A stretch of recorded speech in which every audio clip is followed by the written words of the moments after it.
हनुमान जी के 10 पराक्रम जानिए। हनुमान सर्वशक्तिमान और सर्वज्ञ हैं। हनुमान के बगैर न तो राम है और न रामायण।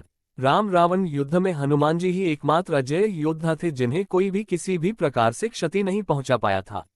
यूं तो हनुमान जी के पराक्रम, सेवा, दया और दूसरों का दम तोड़ने की हजारों गाथाएं हैं, लेकिन हमने कुछ प्रचलित और चुनिंदा का ही वर्णन किया है। हनुमान का जन्म चैत्र मास की शुक्ल पूर्णिमा के दिन हुआ था। हनुमान के जन्म स्थान के बारे में कुछ भी निश्चित नहीं है। मध्य प्रदेश के आदिवासियों का कहना है कि हनुमान जी का जन्म रांची जिले के गुमला परमंडल के ग्राम अंजन में हुआ था। कर्नाटकवासियों की धारणा है कि हनुमान जी कर्नाटक में पैदा हुए थे। कर्नाटक के पंपा और हम्पी में किष्किंधा के ध्वंसावशेष अब भी देखे जा सकते हैं। हनुमान जी का जन्म कैसे हुआ, इस विषय में भी भिन्न मत हैं। एक मान्यता है कि एक बार जब मारुति ने अंजनी को वन में देखा तो वे उस पर मोहित हो गए। उन्होंने अंजनी से संयोग किया और वे गर्भवती हो गईं। एक अन्य मान्यता है कि वायु ने अंजनी के शरीर में कान के माध्यम से प्रवेश किया और वे गर्भवती हो गईं। एक अन्य कथा के अनुसार महाराज दशरथ ने पुत्रेष्टि यज्ञ से प्राप्त जो हवि अपनी रानियों में बांटी थी उसका एक भाग गरुड़ उठाकर ले गया और उसे उस स्थान पर गिरा दिया जहां अंजनी पुत्र प्राप्ति के लिए तपस्या कर रही थी। हवि खा लेने से अंजनी गर्भवती हो गईं और कालांतर में उन्होंने हनुमान जी को जन्म दिया। एक अन्य कथा के अनुसार कपिराज केसरी अपनी पत्नी अंजना के साथ सुमेरु पर्वत पर रहते थे। अंजना के कोई संतान नहीं थी, इसलिए उन्होंने पुत्र कामना हेतु वर्षों तक तपस्या की। उनके कठोर तप से प्रसन्न होकर भगवान शिव ने उन्हें वरदान देकर कहा था कि उनके 11 रुद्रों में से एक अंश उन्हें पुत्र के रूप में प्राप्त होगा। शिवजी ने उन्हें जाप करने का लिए एक मंत्र देकर कहा कि उन्हें पवन देवता के प्रसाद के एक सर्वगुण संपन्न पुत्र की प्राप्ति होगी। हनुमान जी का पहला पराक्रम, जब निगल लिया सूर्य। एक बार की बात है, माता अंजनी हनुमान जी को कुटिया में सुलाकर कहीं बाहर चली गई थी। थोड़ी देर में जब हनुमान जी की नींद खुली तो उन्हें तेज भूख लगने लगी। इतने में आकाश में उन्हें चमकते हुए भगवान सूर्य दिखाई दिए। हनुमान जी से समझा कि यह कोई लाल लाल मीठा फल है। बस उसे तोड़ने के लिए हनुमान जी उसकी ओर उड़ने लगे। पवनदेव ने ये देखा तो उन्होंने भी हनुमान जी की सहायता के लिए हवाओं को तेज कर दिया। हनुमान जी ने सूर्य भगवान के निकट पहुंचकर उन्हें पकड़कर अपने मुंह में रख लिया। वह दिन सूर्य ग्रहण का था। राहु सूर्य को ग्रसने के लिए उनके पास पहुंच गया था। उसे देखकर हनुमान जी ने सोचा कि शायद ये भी कोई काला फल है, इसलिए वे उसकी ओर भी झपटे। जैसे तैसे जान बचाकर राहु वहां से भागा। भागकर राहु ने इंद्र के पास जाकर इस घटना की शिकायत की। उसने कहा कि आज जब मैं सूर्य को ग्रस्त करने के लिए गया तो मैंने देखा कि कोई दूसरा व्यक्ति उन्हें निगल कर खा गया। पता नहीं वह कौन था। राहु की बात सुनकर इंद्र भी घबरा गए और राहु को साथ लेकर सूर्य की ओर चल पड़े। हनुमान जी ने राहु को फिर से देखा तो वह गरम गरम सूर्य को छोड़कर राहु पर झपटे। राहु ने घबराकर इंद्र को पुकारा। घबराहट में इंद्र को भी कुछ समझ में नहीं आया। हनुमान जी ने जब ऐरावत पर विराजमान इंद्र को देखा तो उन्होंने समझा कि यह कोई सफेद फल है। अब हनुमान जी राहु को छोड़कर इंद्र की ओर लपके तो घबराहट में इंद्र ने हनुमान जी पर वज्र का प्रहार किया। इंद्र को वज्र हनुमान जी की ठुड्डी पर लगा, जिससे वे एक पर्वत पर जा गिरे और उनकी बाईं ठुड्डी टूट गई। हनुमान की ये दशा देखकर पवनदेव को क्रोध आया। उन्होंने उसी क्षण अपनी गति रोक ली। इससे कोई भी प्राणी सांस न ले सका और सब पीड़ा से तड़पने लगे। ऐसे में ब्रह्माजी सहित सारे सुर, असुर, यक्ष, किन्नर आदि सभी वायुदेव के पास गए। वे मूर्छित हनुमान को गोद में लिए उदास बैठे थे। जब ब्रह्माजी ने हनुमान की मूर्छा को भंग किया तब पवनदेव ने प्रसन्न होकर फिर से संसार में वायु का संचार कर दिया। तब ब्रह्माजी ने वरदान दिया कि कोई भी शस्त्र हनुमान के अंत को छेद नहीं सकता। सूर्यदेव ने कहा कि मैं इसे अपने तेज का शतांश देता हूं। वरुण ने कहा कि मेरे पास और जल से यह बालक सदा सुरक्षित रहेगा। यमदेव ने अवध्य और निरोग रहने का आशीर्वाद दिया। यक्षराज, कुबेर, विश्वकर्मा आदि देवों ने भी अमोघ वरदान दिए। इंद्र ने कहा कि इसका शरीर वज्र से भी कठोर होगा और मेरे वज्र का भी इस पर कोई प्रभाव नहीं पड़ेगा। इसकी ठुड्डी हनु वज्र से टूट गई थी, इसलिए आज से इसका नाम हनुमान होगा। दूसरा पराक्रम, सिंधु तीर एक भूधर सुंदर, कौतुक कूदी चढ़ेऊ ताऊ पर, बार बार रघुबीर संभारी, तरकेऊ पवनतनय बल भारी। 3 जेहि गिरि चरण देई हनुमंता, चलेऊ सोगा पाताल तुरंता, जिमि अमोघ रघुपति करबाना, एहि भांति चलेऊ हनुमाना। 4 सुंदरकांड, समुद्र को लांघना। सबसे पहले बाली पुत्र अंगद को समुद्र लांघ कर लंका जाने के लिए कहा गया, लेकिन अंगद ने कहा कि मैं चला तो जाऊंगा लेकिन पुनः लौटने की मुझमें क्षमता नहीं है। मैं लौटने का वचन नहीं दे सकता। तब जामवंत के याद दिलाने पर हनुमान जी को अपनी शक्ति का भान हुआ तो वे 2 छलांग में समुद्र को पार कर गए। सुरसा से सामना। समुद्र पार करते समय रास्ते में उनका सामना सुरसा नाम की नागमाता से हुआ जिसने राक्षसी का रूप धारण कर रखा था। सुरसा ने हनुमान जी को रोका और उन्हें खा जाने को कहा। समझाने पर जब वह नहीं मानी तब हनुमान ने कहा कि अच्छा ठीक है, मुझे खा लो। जैसे ही सुरसा उन्हें निगलने के लिए मुंह फैलाने लगी, हनुमान जी भी अपने शरीर को बढ़ाने लगे। जैसे जैसे सुरसा अपना मुंह बढ़ाती जाती वैसे वैसे हनुमान जी भी शरीर बढ़ाते जाते।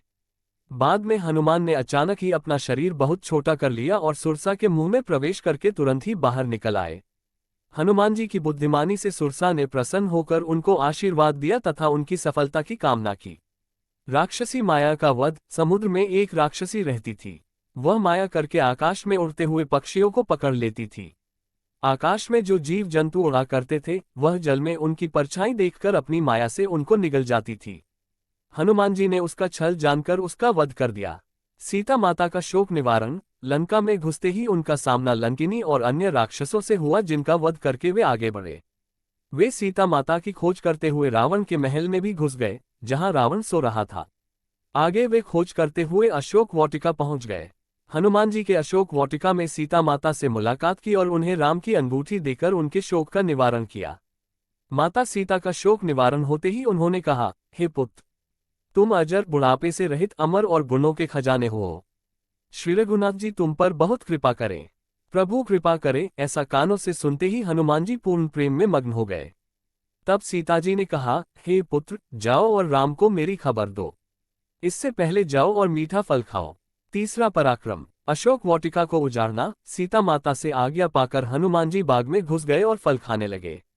उन्होंने अशोक वाटिका के बहुत से फल खाए और वृक्षों को तोड़ने लगे। वहां बहुत से राक्षस रखवाले थे। उनमें से कुछ को मार डाला और कुछ ने अपनी जान बचाकर रावण के समक्ष उपस्थित होकर उत्पाती वानर की खबर दी। अक्षय कुमार का वध। फिर रावण ने अपने पुत्र अक्षय कुमार को भेजा।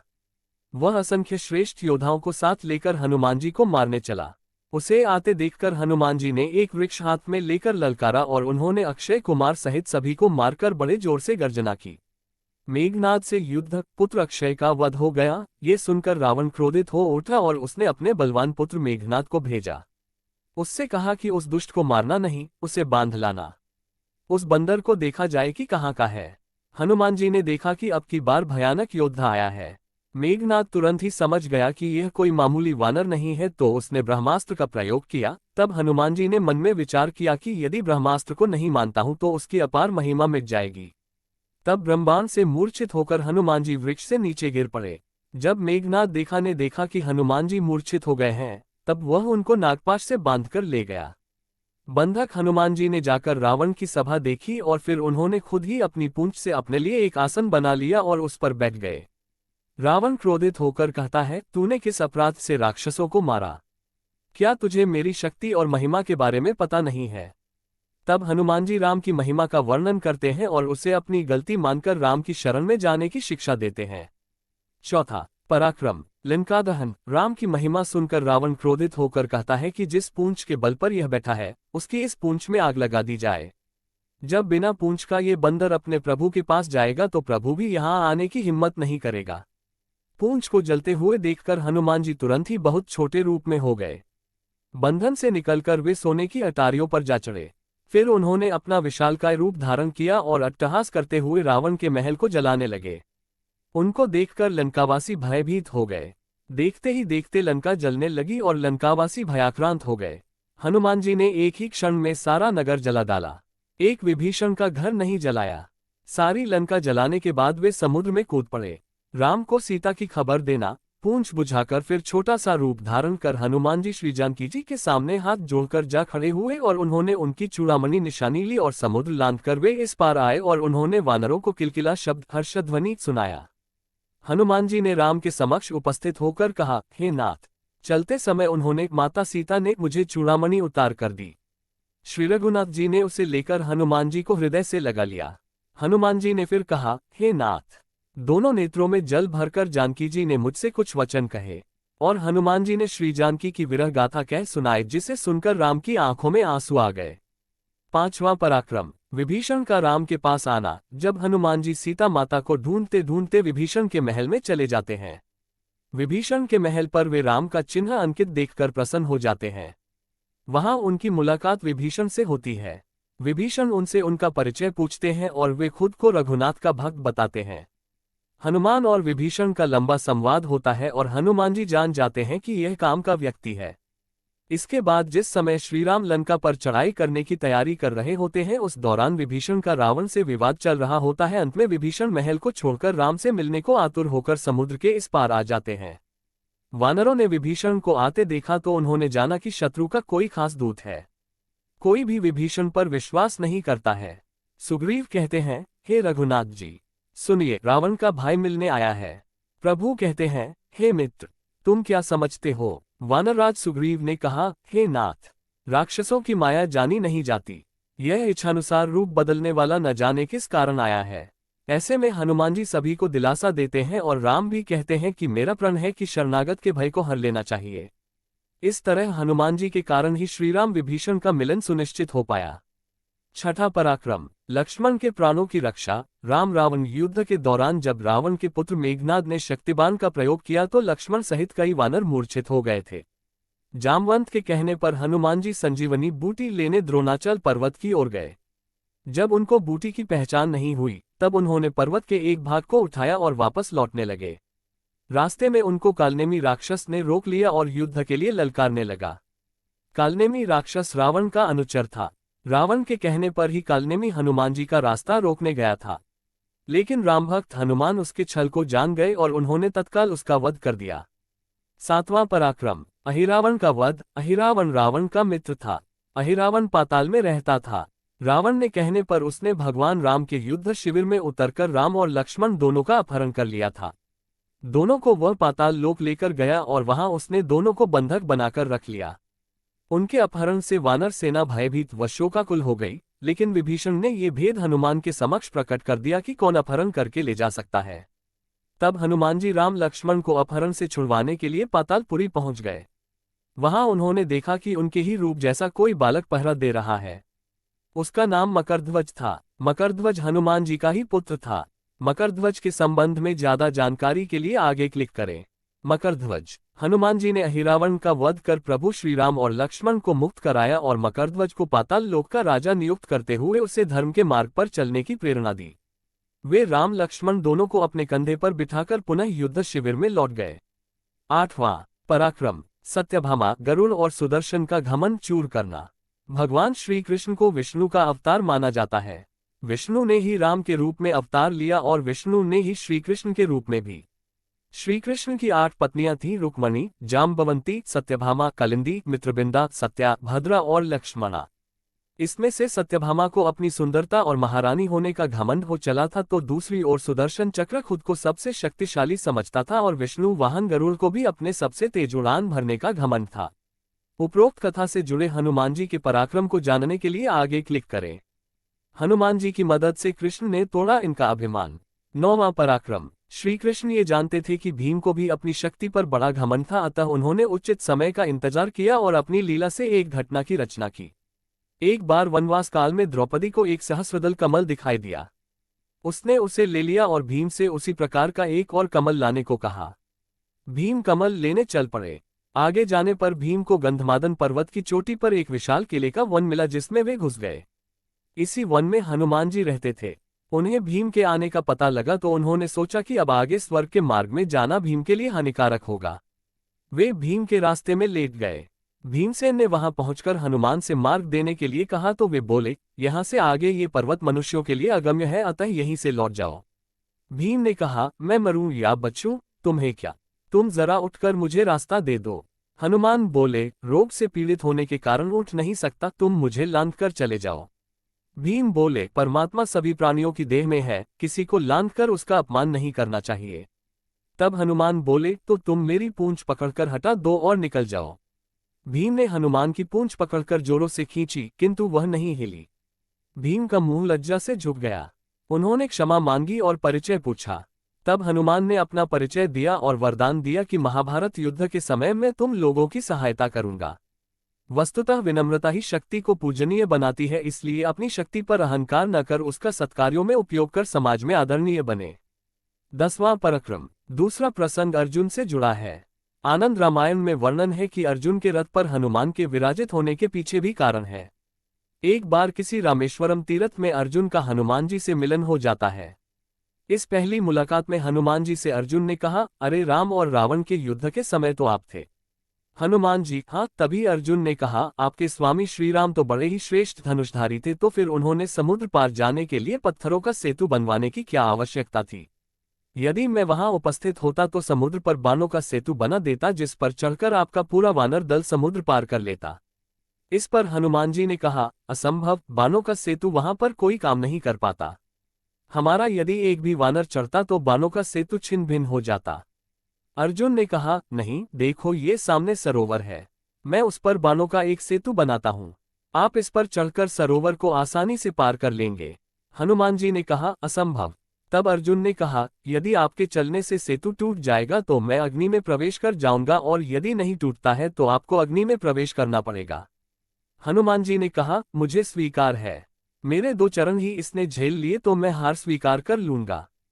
तब अर्जुन ने अपने प्रचंड बाणों से सेतु तैयार कर दिया। जब तक सेतु बनकर तैयार नहीं हुआ तब तक तो हनुमान अपने लघु रूप में ही रहे, लेकिन जैसे ही सेतु तैयार हुआ हनुमान ने विराट रूप धारण कर लिया। हनुमान राम का स्मरण करते हुए उस बाणों के सेतु पर चढ़ गए। पहला पग रखते ही सेतु सारा का सारा डगमगाने लगा, दूसरा पैर रखते ही चरमराया और तीसरा पैर रखते ही सरोवर के जल में खून ही खून हो गया। तभी श्री हनुमान जी सेतु से नीचे उतर आए और अर्जुन से कहा कि अग्नि तैयार करो। अग्नि प्रज्वलित हुई और जैसे ही हनुमान अग्नि में कूदने चले वैसे भगवान श्री कृष्ण प्रकट हो गए और बोले, ठहरो। तभी अर्जुन और हनुमान ने उन्हें प्रणाम किया। भगवान ने सारा प्रसंग जानने के बाद कहा, हे हनुमान, आपका तीसरा पग सेतु पर पड़ा, उस समय में कछुआ बनकर सेतु के नीचे लेटा हुआ था। आपकी शक्ति से आपके पैर रखते ही मेरे कछुआ रूप से रक्त निकल गया। ये सेतु टूट तो पहले ही पग में जाता यदि मैं कछुआ रूप में नहीं होता तो। ये सुनकर हनुमान को काफी कष्ट हुआ और उन्होंने क्षमा मांगी। मैं तो बड़ा अपराधी निकला जो आपकी पीठ पर मैंने पैर रख दिया। मेरा ये अपराध कैसे दूर होगा भगवान? तब कृष्ण ने कहा, ये सब मेरी इच्छा से हुआ है, आप मन खिन्न मत करो और मेरी इच्छा है कि तुम अर्जुन के रथ की ध्वजा पर स्थान ग्रहण करो। इसलिए द्वापर में श्री हनुमान महाभारत के युद्ध में अर्जुन के रथ के ऊपर ध्वजा लिए बैठे रहते हैं। अंत में एक रोचक प्रसंग जो आपने कभी नहीं सुना होगा। कितने राम, एक दिन राम सिंहासन पर विराजमान थे, तभी उनकी अंगूठी गिर गई। गिरते ही वह भूमि के एक छेद में चली गई। हनुमान ने ये देखा तो उन्होंने लघु रूप धरा और उस छेद में से अंगूठी निकालने के लिए घुस गए। हनुमान तो ऐसे हैं कि वे किसी भी छिद्र में घुस सकते हैं, चाहे वह कितना भी छोटा क्यों न हो। छेद में चलते गए लेकिन उसका कोई अंत दिखाई नहीं दे रहा था। तभी अचानक वे पाताल लोक में गिर पड़े। पाताल लोक की कई स्त्रियां कोलाहल करने लगी, अरे देखो देखो, ऊपर से एक छोटा सा बंदर गिरा है। उन्होंने हनुमान को पकड़ा और एक थाली में सजा दिया। पाताल लोक में रहने वाले भूतों के राजा को जीव जंतु खाना पसंद था, इसलिए छोटे से हनुमान जी को बंदर समझकर उनके भोजन की थाली में सजा दिया। थाली पर बैठे हनुमान पसोपेश में थे कि अब क्या करें। उधर राम जी हनुमान जी के छिद्र से बाहर निकलने का इंतजार कर रहे थे। तभी महर्षि वशिष्ठ और भगवान ब्रह्मा उनसे मिलने आए। उन्होंने राम से कहा, हम आपसे एकांत में वार्ता करना चाहते हैं। हम नहीं चाहते कि कोई हमारी बात सुने या उसमें बाधा डाले। क्या आपको ये स्वीकार है? प्रभु श्री राम ने कहा, स्वीकार है। इस पर ब्रह्मा जी बोले, तो फिर एक नियम बनाएं। अगर हमारी वार्ता के समय कोई यहाँ आएगा तो उसका शिरोच्छेद कर दिया जाएगा। प्रभु श्री राम ने कहा, जैसी आपकी इच्छा। अब सवाल ये था कि सबसे विश्वसनीय द्वारपाल कौन होगा जो किसी को भीतर न आने दे। हनुमान जी तो अंगूठी लेने गए थे। ऐसे में राम ने लक्ष्मण को बुलाया और कहा कि तुम जाओ और किसी को भी भीतर मत आने देना। लक्ष्मण जी को भली भांति समझाकर राम ने द्वारपाल बना दिया। लक्ष्मण द्वार पर खड़े थे, तभी महर्षि विश्वामित्र वहां आए और कहने लगे, मुझे राम से शीघ्र मिलना अत्यावश्यक है। बताओ वे कहाँ हैं? लक्ष्मण ने कहा, आदरणीय ऋषिवर अभी अंदर न जाएं। वे कुछ और लोगों के साथ अत्यंत महत्वपूर्ण वार्ता कर रहे हैं। विश्वामित्र ने कहा, ऐसी कौन सी बात है जो राम मुझसे छुपाएं? विश्वामित्र ने पुनः कहा, मुझे अभी, बिल्कुल अभी अंदर जाना है। लक्ष्मण ने कहा, आपको अंदर जाने देने से पहले मुझे उनकी अनुमति लेनी होगी। विश्वामित्र ने कहा, तो जाओ और पूछो। तब लक्ष्मण ने कहा, मैं तब तक अंदर नहीं जा सकता जब तक कि राम बाहर नहीं आते। आपको प्रतीक्षा करनी होगी। विश्वामित्र क्रोधित हो गए और कहने लगे, अगर तुम अंदर जाकर मेरी उपस्थिति की सूचना नहीं देते हो तो मैं अपने अभिशाप से अभी पूरी अयोध्या को भस्मीभूत कर दूंगा। लक्ष्मण के समक्ष धर्म संकट उपस्थित हो गया। वे सोचने लगे कि अगर अभी अंदर जाता हूं तो मैं मरूंगा और अगर नहीं जाता हूं तो ये ऋषि अपने कोप में पूरे राज्य को भस्म कर डालेंगे। फिर लक्ष्मण ने सोचा कि ऐसे में बेहतर है कि मैं ही अकेला मरूं, इसलिए वे अंदर चले गए। राम ने पूछा, क्या बात है? लक्ष्मण ने कहा, महर्षि विश्वामित्र आए हैं। राम ने कहा, अंदर भेज दो। विश्वामित्र अंदर गए। एकांत वार्ता तब तक समाप्त हो चुकी थी। ब्रह्मा और वशिष्ठ राम से मिलकर यह कहने आए थे कि मृत्युलोक में आपका कार्य संपन्न हो चुका है। अब आप अपने राम अवतार रूप को त्याग कर यह शरीर छोड़ दें और पुनः ईश्वर रूप धारण करें। ब्रह्मा और वशिष्ठ ऋषि को यही कुल मिलाकर उन्हें कहना था। लेकिन लक्ष्मण ने राम से कहा, भ्राताश्री, आपको मेरा शिरोच्छेद कर देना चाहिए। राम ने कहा, क्यों? अब हमें कोई और बात नहीं करनी थी तो मैं तुम्हारा शिरोच्छेद क्यों करूं? लक्ष्मण ने कहा, नहीं, आप ऐसा नहीं कर सकते। आप मुझे सिर्फ इसलिए छोड़ नहीं सकते कि मैं आपका भाई हूं। ये राम के नाम पर एक कलंक होगा। मुझे दंड मिलना चाहिए क्योंकि मैंने आपके एकांत वार्तालाप में विघ्न डाला है। यदि आप दंड नहीं देंगे तो मैं प्राण त्याग दूंगा। लक्ष्मण शेषनाग के अवतार थे जिन पर विष्णु शयन करते हैं। उनका भी समय पूरा हो चुका था। वे सीधे सरयू नदी तक गए और उसके प्रवाह में विलुप्त हो गए। जब लक्ष्मण ने अपना शरीर त्याग दिया तो राम ने अपने सभी अनुयायियों विभीषण, सुग्रीव और दूसरों को बुलाया और अपने जुड़वां पुत्रों लव और कुश के राज्याभिषेक की व्यवस्था की। इसके बाद राम भी सरयू नदी में प्रवेश कर गए। उधर इस दौरान हनुमान पाताललोक में थे।